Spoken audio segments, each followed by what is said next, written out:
right, guys. Today, I feel blessed. I feel so blessed that it's like the final destination. Final destination, and whom are we going to speak with today? Whom are we going to interview? It's not Jyotish today. It is a very controversial subject.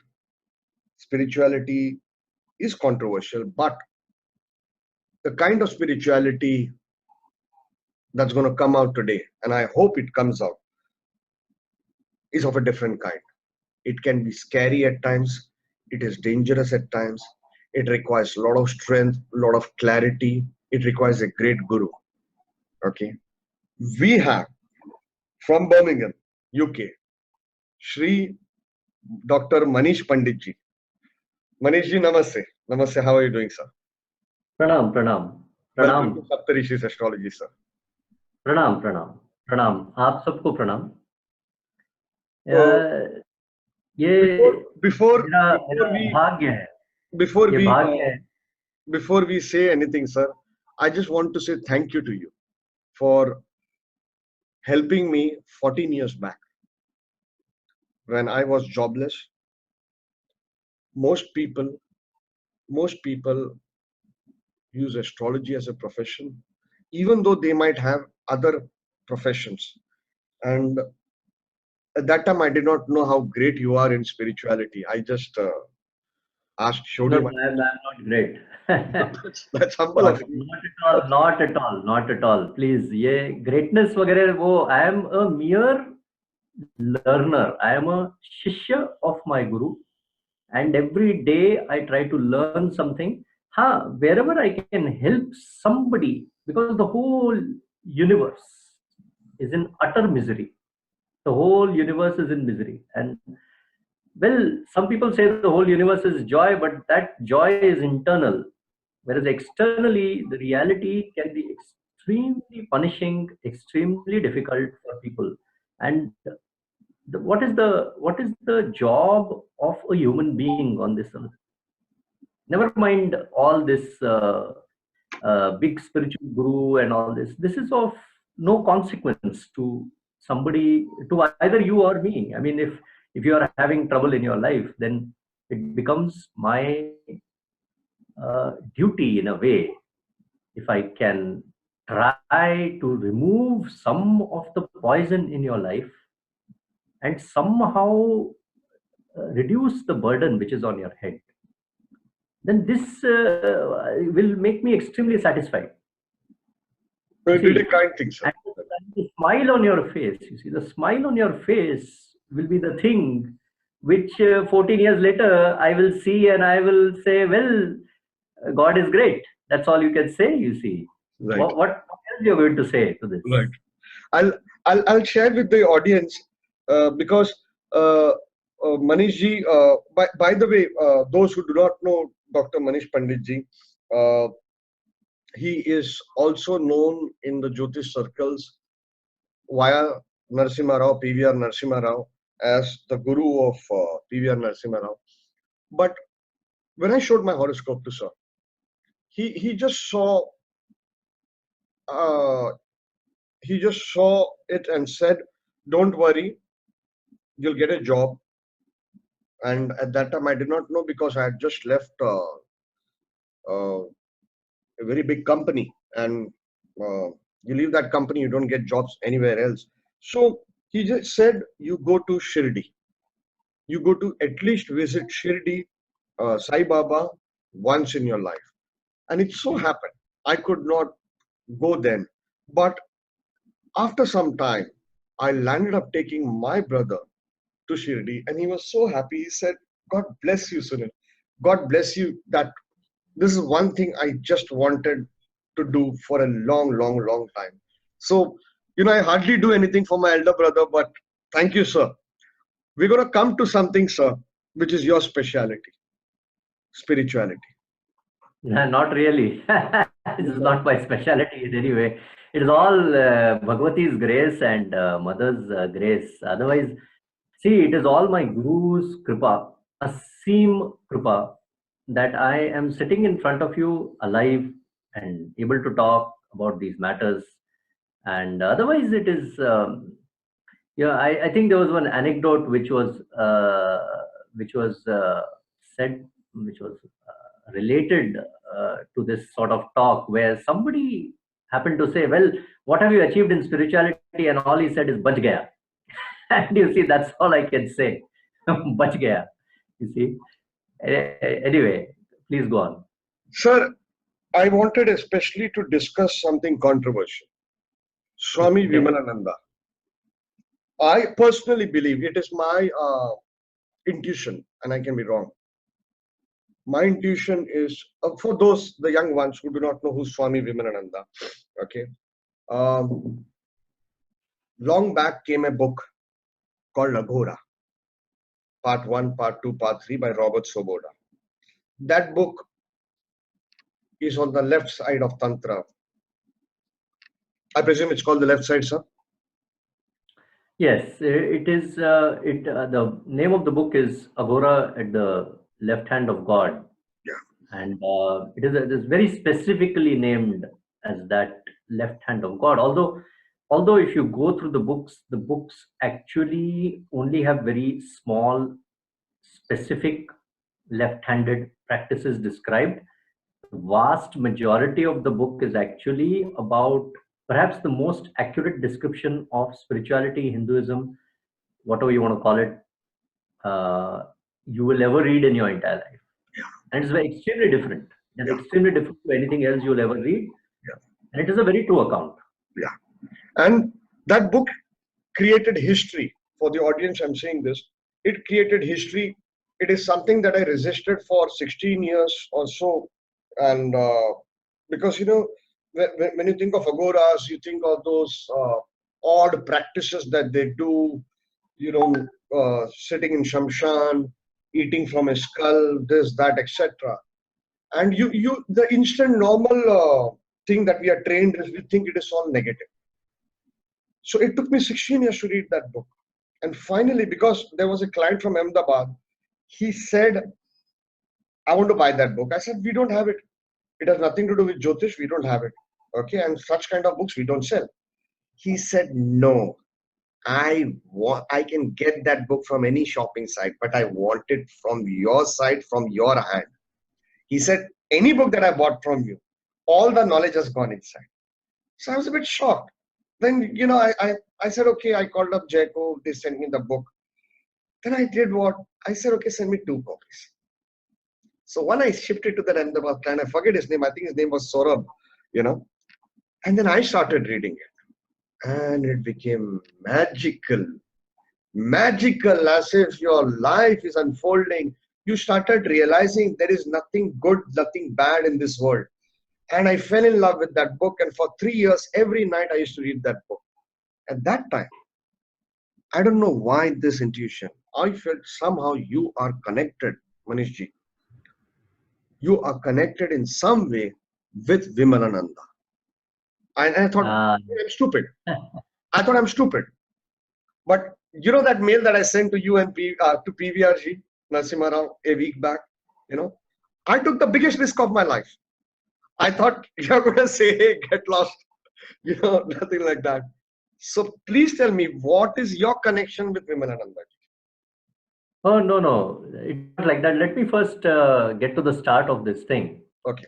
The Agora books are very unusual. First of all, let me try and explain the meaning of the word Agora. See, Aghor rather, or Augur, if you go into the Hindi version of that word. This is one of the faces of Lord Shivji. So Shivji का एक aspect, एक चेहरा है. Other aspects are, of course, Tatpurusha, Sadyojata, Ishana, Vamadeva, and so on. And in a lot of the lingas, for example, in the Shivlingas, only 4 of these 4 faces will be depicted, and the 5th one is hidden. And this 5th is and there is a reason why this 5th face is actually the 5th face. Why this 5th face is hidden. Shiva, Aghor, what is Aghor? Aghor is that south face of Shiva. You can call it the face which is the face of the Smashan. It is the face of the ultimate reality. It's a face of a reality which most humans ignore completely for most of their lives. It is effectively, you see, what are humans trying to do? We all know that death is going to come someday, sometime, at some place, and yet, of course, everybody goes about their lives and they live their lives. And this process of living life is occurring due to a different kind of a Shakti, and that Shakti, I would say, goes by the name of Maya Shakti. So Maya Shakti is the one which is responsible. Now there is a verse in the Shastras, in the Bhagavad Puranam, which says, Dhyani namapi chetamsi devi bhagavati hisa balada krishya mohaya mahamaya prayachati. So the great goddess has kept people who are even jnanis, even the great rishis, everybody is in some kind of a delusion, a maya, that the world is basically, that there is something else happening apart from that ultimate reality, and so on and so forth. Now, the the amount to which you will be deluded depends on a lot of factors, which I will not precisely go into at this particular point of time, maybe sometime in the future. But this Aghor is such a thing that what the Aghori sect, and there are of course a wide variety of practices which the Aghori sect sadhus may do, and some of them, for example, are not necessarily connected to those practices which you have described.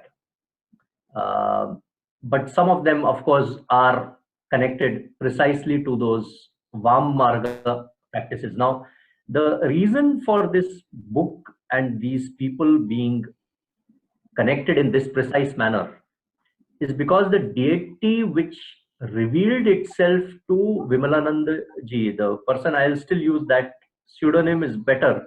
I won't use his real name. That is far better, I think. And anyway, the world knows him as such. So, and plus it incorporates his mother's name. So that's fine.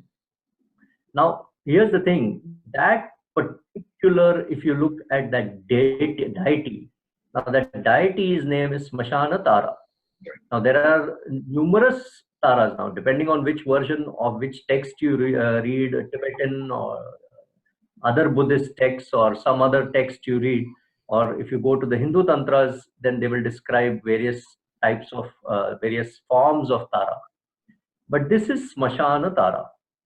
Smashana, the burning ground, the tara which resides in the burning ground. That is the cremation ground. The cremation. In the cremation ground, absolutely, absolutely. And that particular tara has created this particular reality where you have got a person called Vimalananda who is being chosen to transmit that particular knowledge, and that particular knowledge was given to a person who has effectively who was his own son, who then came back, was reincarnated in another body, but where English became the first language of that person, which is Sobodaji, Robert G. And that person was then, basically that person is the one who is transmitting writing that knowledge down in a book somewhere.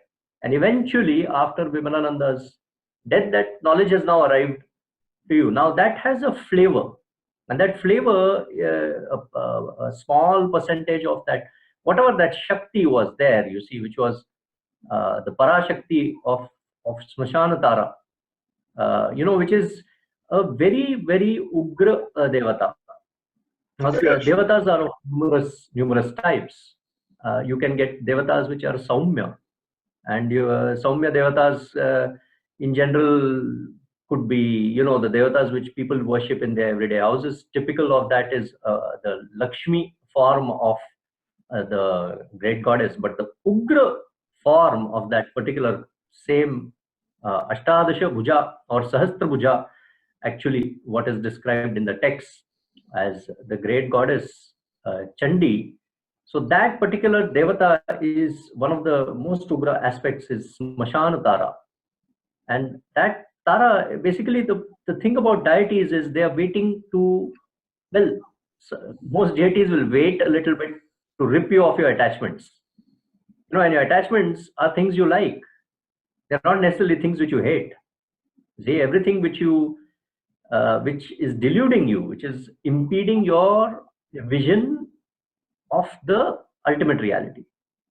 Okay, now that is something which is a play of consciousness, which you have to meditate deep, hard, go inside somewhere, and eventually there are so many coverings, so many layers of that which are impeding your view of that reality, and they make you deluded. You see, they make you think that this is real, that is not real, and so on and so forth. But eventually, you see, there is ultimate reality. And what this Devata Smashanatara does is she rips off those attachments very quickly.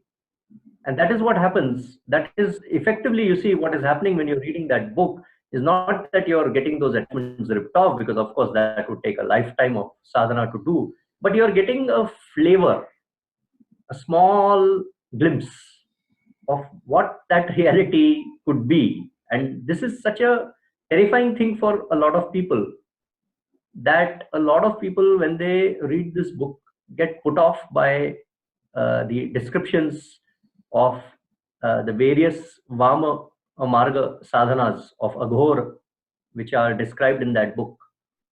But at the same time, those of us who were lucky enough, and I count myself as being exceptionally lucky, that I happened to read this book when I was 21. And this was perhaps the most extraordinary stroke of luck, one of the many extraordinary strokes of destiny, fate, whatever you want to call it, which happened was that I read that book when I was young. Had I been older, well, it's extremely difficult to internalize that knowledge, to experiment with that knowledge, and those are very dangerous experiments to try. You need to be young to do that sort of thing. Can I intervene and ask? Yeah. Can I intervene and ask? Yeah. Have you done what Vimalananda did, the Samshantara?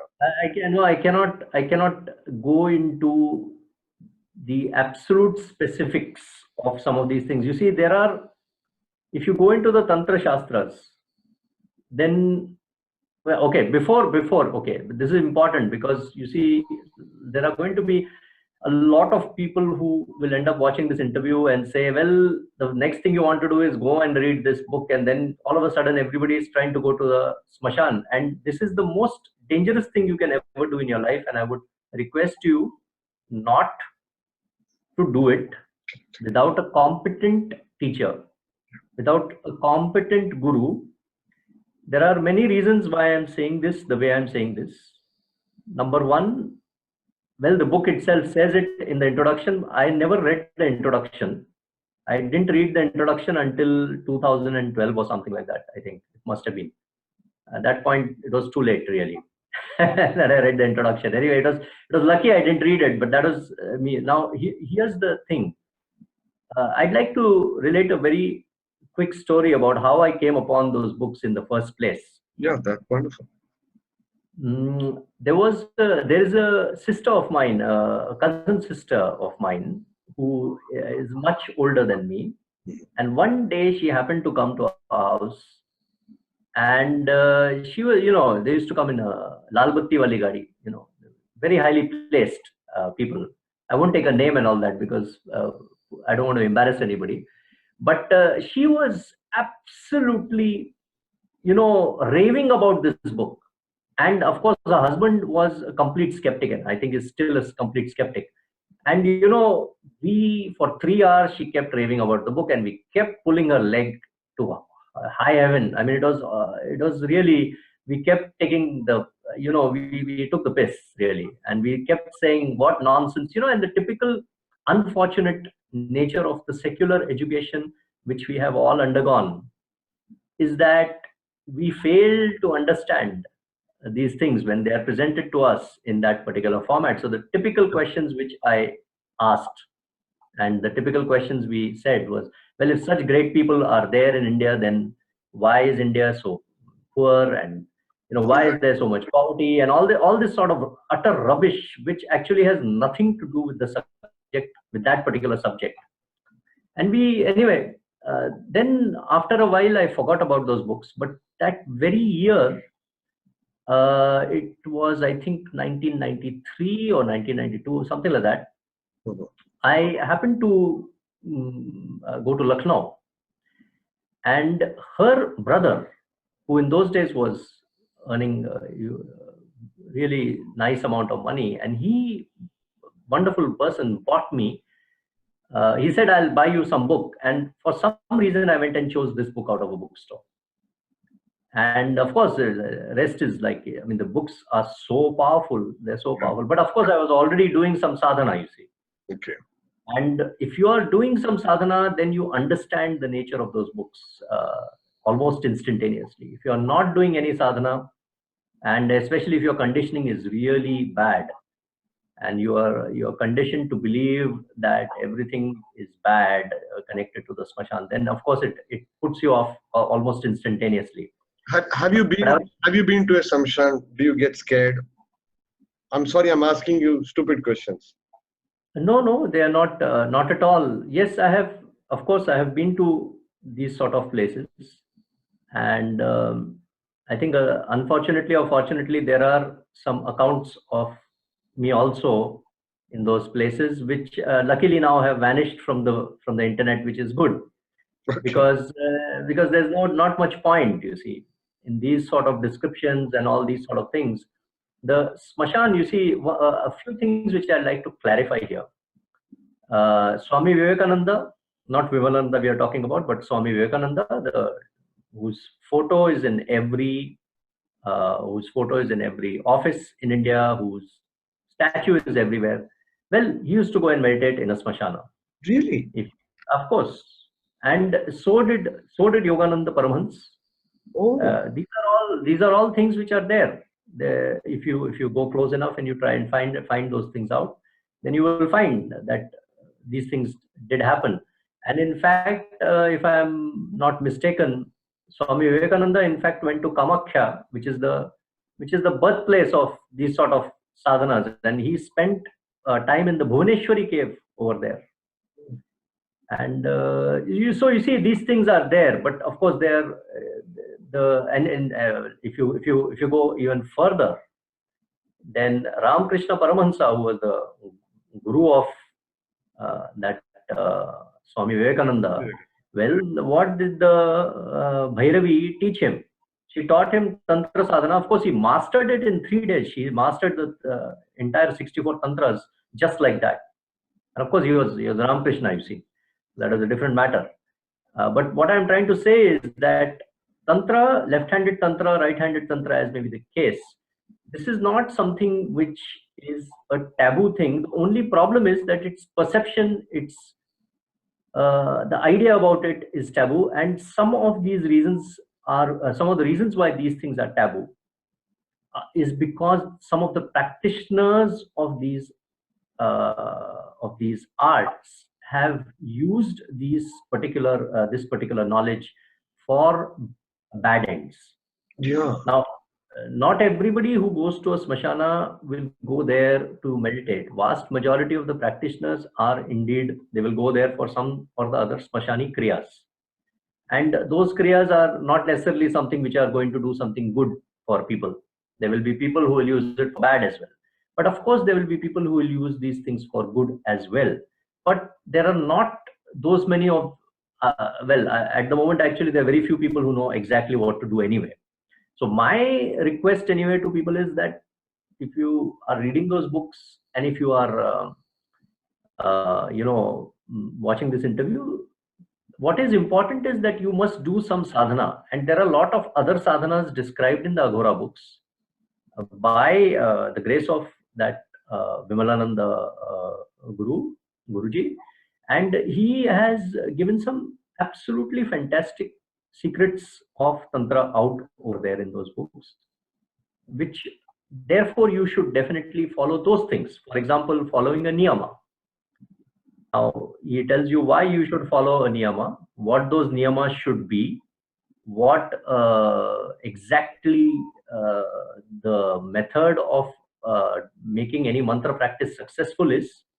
Why, in the third book, he describes why Saturn, why Shaneshchara should occupy a very special place in your rituals. So those sort of things are very useful. There are numerous other things which are given in the book which are useful. But anyway, yeah. So, is there anything else you wanted to ask, Yes, Sunil? yes. Many things. Speaking of Aghoras, Aghoras is a sect. Is it different than the Nathpanthi sect? See, the Nath Panth, if you look at the Nath Panth, the traditional description of the Nath Panth, of the Nava Narayana, they call them as the Nava Narayana. So, Machindranath, Gorakshanath, Adamang Kanif, and so on. These particular Naths and it's a wondrous thing. That these Naths are. I'll come to that in a second. Why they are so wondrous? Because these are supposed to be amshas, 9 amshas of Narayan himself, of Krishna himself. 9 amshas of Narayan. But look at what they are doing is they have become, they have their Adinath, the first supposedly Nath, as Shiva. Okay, and of course, this is such a paradox. If you look at it from that point of view, this is a absolutely brilliant paradox. And this is a very interesting thing that you got these 9 Naths, of which, of course, one of the Naths is not quite mentioned. Well, he's sort of mentioned in the Aghora books, and is of, I would say, quite a great significance, because this is the Nath called Gahini Nath. And Gahini Nath is the one who gave the instruction to Dhyaneshwar Maharaj's elder brother. Achha. And Nivrutti then took that instruction and he gave some instruction to Dhyaneshwara. So this particular Gahini Nath is really, really useful from our point of view. Now, how was this Gahini Nath born? If you look at it, well, there's a very interesting story that Goraksh was having a putala in his hand and he was reciting Sanjeevani. And then all of a sudden, because of the power of Goraksh, you see, this putala is supposed to become alive. So he is Ayoni Sambhava, basically.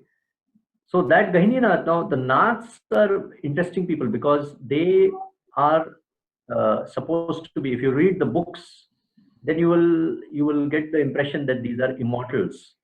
Now the thing is, if you do these sadhanas, you see, if you go and try and do these sadhanas, then what will eventually happen is that you can get some sort of contact established, maybe not with the Naths themselves, but with some sort of energy which may hopefully in some lifetime connect you to these Naths. Okay. And yes, they are augurs, but they are a different sect of augurs, and each one of the Naths, by the way, has his own separate branch of knowledge and own separate rituals, I would say, associated with it. I won't go into too much into that because I think it will be far beyond the scope of the people who are going to watch this. A question that's burning in my mind is, in the Agora books, Swami Vimalananda speaks about Guru Maharaj, Senior Guru Maharaj, Junior Maharaj. Very mysterious. I mean, those who have read it know it. Can you tell us more about them? See, Senior Guru Maharaj, I think it's probably best that I don't say too much. And this is from a request from somebody else. So I will honor that. But Junior Guru Maharaj ji, uh, now you have read something about Junior Guru Maharaj, Chote Guru Maharaj, effectively in the books, in the Agora books. This person is still there, uh, according to me. Okay. Although he is said to have taken Samadhi in 1993, by my reckoning, you see, because the problem with these things is that how you will find out is only through very intense meditation for maybe 20, 30 years. Then perhaps you can come to decipher that whether that energy is still there, whether it is somewhere else. And of course, these energies will never allow you to find out otherwise anyway. So this is everybody's personal journey, and they can undertake that personal journey. There is this person is a real person, and he is known by the name Jatala Sadhu. And Jatala Sadhu, and all the descriptions which are given in that book are of course absolutely true. In fact, I believe there is even a certificate by the Archaeological Survey of India from that time, given to him. And I believe one of the ministers in previous years even recognized who this person was, and so on and so forth. He's extremely old. There's no question about it. And I am, of course, referring to him in present tense, but of course, everybody else will refer to him in past tense. But that place is in a place called Simhachalam, which is, of course, the place of Narsimha, a peculiar murti of Narsimha, which is over there. And there is a temple, I believe there's a memorial to him, which I think goes by the name of Sri Rama Vishwambardhas Memorial Temple.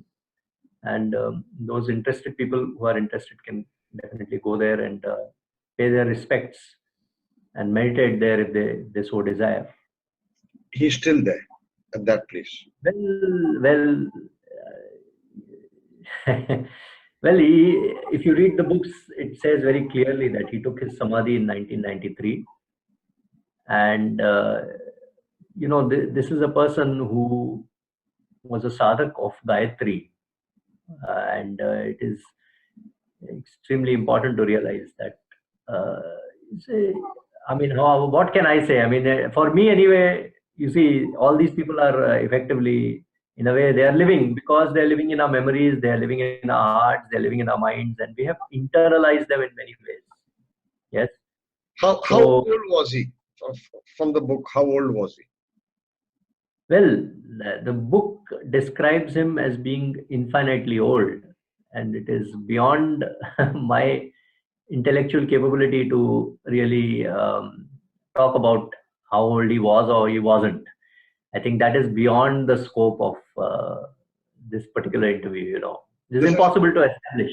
This is one of the toughest interviews for me because I know how much you are hiding and not talking.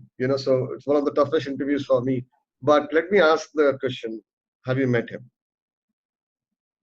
Well, in a play of consciousness, if you meditate long and hard, and if you spend the entire lifetime trying to meditate, eventually one day you will reach somewhere anyway. You may not reach the highest, and I certainly don't claim that, at least not anymore. maybe 10 years ago, maybe I might have claimed that. But you see, the problem is that you're always walking on a path, and this path, I think the Dalai Lama once described it as an infinite path. That's the problem with it. You can keep walking, and the important thing is you should rest occasionally, but otherwise you should keep walking on that path. And as you walk on that path, there are numerous experiences which may arise. And if you meditate and if you know certain sadhanas about what to do and what not to do, then it is possible to actually see what has happened in a particular point of time. And if you wish to actually access somebody, then there is a possibility that you may actually end up meeting Okay. that I will, particular person. I But can understand. maybe not physically, but at least maybe in a swapna drishtanta, maybe in as a vision when you're meditating, those sort of things. And these beings are very compassionate. You have to understand that if you're, whether you're talking of Vimalananda, whether you're talking of this the legendary yogi Jatala Sadhu, or whether you're talking of the Buddha, for example, because this is just past Vaishaka Purnima, I believe. So whether you're talking of any of these people, they are extremely compassionate beings. And in their compassion, what happens is that any genuine seeker can actually approach them. It is not that I am some suddenly some great enlightened soul who is suddenly there. No, not at all. I don't think of myself that way at all. Like I would like to say again and again that I am just a shishya of my guru, and Yes. I wish to continue to learn, because you see, it's an ocean. The problem, you see, it's an ocean. The learning in Tantra, whether it is Tantra, whether it is something else, whether it is the Vedic learning, whatever you want to call it, any learning for that matter is the ocean. And how much can you take? You can take, well, you can immerse yourself in the ocean on and off, but eventually, if you come out of there and you're standing on the shore, well, you can only pick up just enough which will come into your two hands. And how much is that? That is barely anything, really, you know. So it is important to recognize this extremely basic fact that this learning is extremely, you know, whatever learning we claim to have is extremely minuscule and negligible compared to the ocean of knowledge which is there, waiting to be discovered. Okay. And lifetime on lifetime you may spend, but this is the knowledge which it is extremely difficult to actually even fathom. And that is why I respect this Vimalananda ji so much. In one lifetime, and that too only 60 years, how somebody can learn all those things. Yeah. See, because there are around 25 or 30 extremely powerful tantric sadhanas described in that book. And well, I have only met maybe one or two other people who can claim that sort of knowledge. Of course, they have come to that knowledge from a different route. There are many routes up that mountain, and they have come to that top of that mountain from a different route. You see, but Vimalananda is extraordinary character, because what he has achieved in those 40 years, that kind of knowledge, I think, will take each and every one of those things which he has achieved will take a lifetime to accomplish. You see, so if there are 25 or 30 things which are properly described, there must be more, I'm sure. This is my own ignorance that I am able to only fathom these small things, 25, 30 things. But I would say 25, 30 lifetimes, and then perhaps you might approach. Okay, my next question to you is, you must have met so many people in your journey, in your spiritual journey, and Yes. any yogis you met, any place, any instances, anything that you like to share, a story, some miracle you saw, some powers you saw. What was your feeling? What did you observe? I mean, please tell us. See, I will not go into the miracles and things like that. But what I will go into, there are a few things. Of course, before I go any further, I must say that I will salute the feet of my own guru mentally, who is there somewhere in India at the moment, and I will salute his feet mentally and ask for his blessing. He is absolutely wonderful, wonderful gentleman, and of course, because I am forbidden, I cannot really take his name and all that. But yes, so he is wonderful, but I cannot talk much about him. Now, what I can talk about some other people. Now, uh, first of all, I would like to mention my first guru, Nakhate Maharaj. Nakhate Maharaj was a person who was an absolutely brilliant yogi, Okay. and he lived in India around the time of 1990s till 2000. He was there. He used to live in interior Pune, Sure. and he used to just sit there. And of course, at that point, you see, I was such an idiot because I was very young, first of all. And you see, the problem with a realized guru, with recognizing a realized guru, is that first of all, you see, it's a bit like recognizing a diamond. See, the person who sees a diamond, well, how do you know whether it's diamond or glass, first of all? Yeah. So the problem is you must be a reasonably competent jeweler to actually recognize that diamond, you see. I mean, if it's a greengrocer, you won't recognize whether it's a diamond or it's a piece of glass. So this is the problem, you see. So, and I was extremely young, and I did not have the kind of experience and maturity which was to dawn on me much later in my life. And I could not recognize that this man is actually enlightened. I sort of knew it, but I accepted it as a mere fact, and I did not have the capability to recognize that he was a master of Tantra himself. And this I knew something about because I had seen him. His theoretical knowledge was fantastic. He had, you know, legendary powers um, of perception.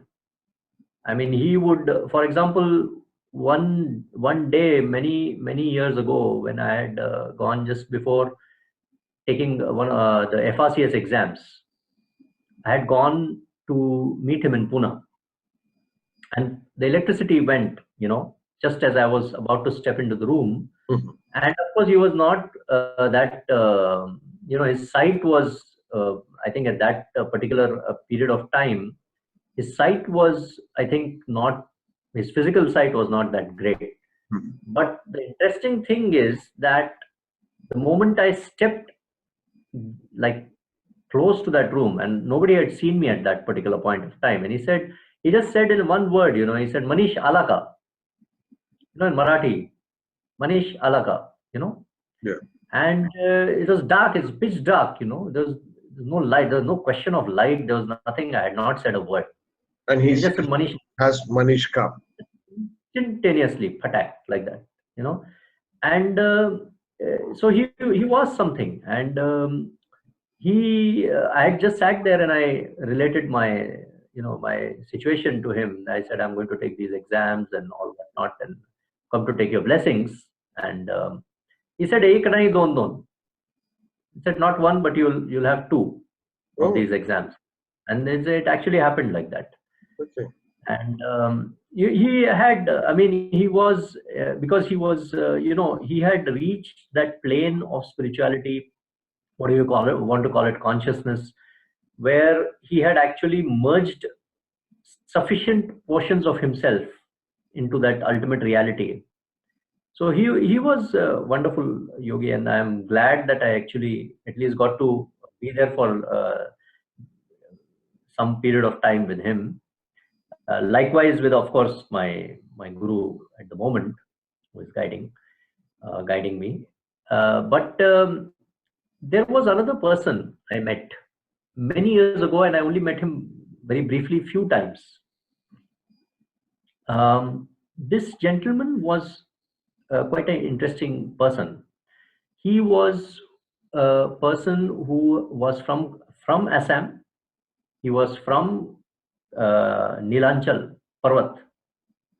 He was somebody who used to spend 6 hours every morning in the worship of Guruttara.